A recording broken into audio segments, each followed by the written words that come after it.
HCFന്റെ LCMന്റെ ഒരു പ്രോബ്ലം നോക്കാം.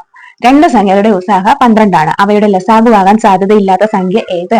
ഉസാഹ എന്ന് പറഞ്ഞാൽ HCF എന്ന് പറഞ്ഞാൽ ഹയസ്റ്റ് കോമൺ ഫാക്ടർ. അതായത് സംഖ്യകളുടെ ഫാക്ടേഴ്സ് എടുക്കുമ്പോൾ അതിൽ കോമൺ ആയിട്ട് വരുന്ന ഫാക്ടേഴ്സിൽ ഏറ്റവും ഹയസ്റ്റ് ആയിട്ടുള്ള സംഖ്യ ഏതാണോ അതായിരിക്കും HCF എന്ന് പറയുന്നത്. അതാണ് നമുക്ക് ഇവിടെ 12 എന്ന് പറഞ്ഞേക്കുന്നത്. ഇനി ലസാഗു എന്ന് പറഞ്ഞാൽ LCM. അതായത് ഈ പറയുന്ന സംഖ്യകളുടെ ഫാക്ടേഴ്സ് അല്ല മൾട്ടിപ്പിൾസ് എടുക്കുമ്പോൾ ലീസ്റ്റ് കോമൺ മൾട്ടിപ്പിൾ, അതായത് ഗുണിതങ്ങളിൽ ഏറ്റവും ചെറിയത്, കോമൺ ആയിട്ട് വരുന്നതിൽ ഏറ്റവും ചെറുത് എന്നുള്ളതാണ് LCM എന്ന് പറഞ്ഞാൽ ഉദ്ദേശിക്കുന്നത്. ലീസ്റ്റ് കോമൺ മൾട്ടിപ്പിൾ, അതാണ് ലസാഗു.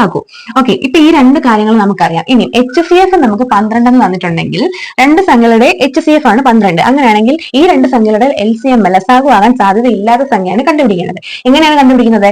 ഈ ഏതൊരു സംഖ്യ എടുത്താലും 12 കൊണ്ട് നമുക്ക് ഡിവിഷൻ ചെയ്യാൻ പറ്റുമെന്നുണ്ടെങ്കിൽ ആ സംഖ്യ LCM ആയിരിക്കും എന്ന് നമുക്ക് പറയാം. അതായത് ഒരു സംഖ്യ എടുത്തു, അത് LCM ആണോ, ഈ രണ്ട് സംഖ്യയുടെ LCM ആണോ നോക്കണം. ഈ 12 കൊണ്ട് ഹരിച്ചു നോക്കിയാൽ മതി.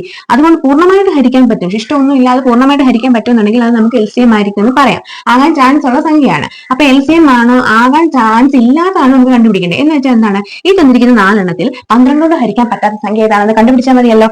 60നെ 12 കൊണ്ട് ഹരിക്കാൻ പറ്റും, ഉത്തരം കിട്ടും. 36നെ 12 കൊണ്ട് ഹരിക്കാം, 48നെ 12 കൊണ്ട് ഹരിക്കാം, നിശേഷം ഹരിക്കാം.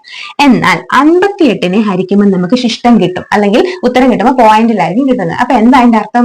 ഈ 58 നമുക്ക് ഈ LCM ആകാൻ ചാൻസ് ഇല്ലാത്ത നമ്പർ എന്ന് മനസ്സിലാക്കാം. 58നെ 12 കൊണ്ട് ഹരിച്ചാൽ നമുക്ക് എന്തായാലും പൂർണ്ണമായിട്ട് ഹരിക്കാൻ പറ്റത്തില്ല. അപ്പൊ 58 നമ്മുടെ ഉത്തരം.